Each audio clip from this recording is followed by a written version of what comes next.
আসসালামু আলাইকুম। এইচটি বাংলা সংবাদে আপনাদের সাথে রয়েছে আমি আফনান পারলি। চন্দনাইশে মাওলানা মোহাম্মদ কামাল উদ্দিনের ইন্তেকালে শোক প্রকাশ। বিস্তারিত দেখুন ডেস্ক রিপোর্টে।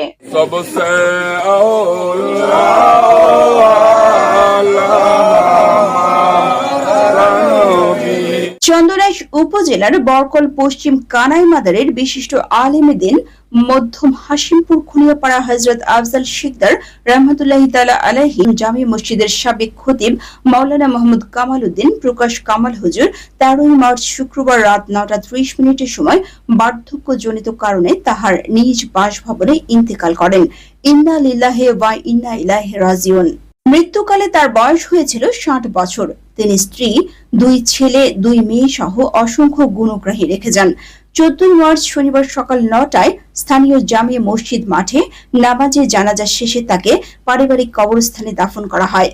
মরহুমের ইন্তেকালে চন্দনাইশ উপজেলা পরিষদের সাবেক ভাইস চেয়ারম্যান মাওলানা মোহাম্মদ সুলাইমান ফারুকী, সাংবাদিক মোহাম্মদ আরফাত হোসেন, আব্দুল সালাম সওদাগর, মোহাম্মদ কাশেম, মাওলানা আনোয়ার, আহমদ উল্লাহ ছোটন শোক প্রকাশ করেন এবং শোকাহত পরিবারের প্রতি সমবেদনা জ্ঞাপন করেন। Desk news, HT Bangla.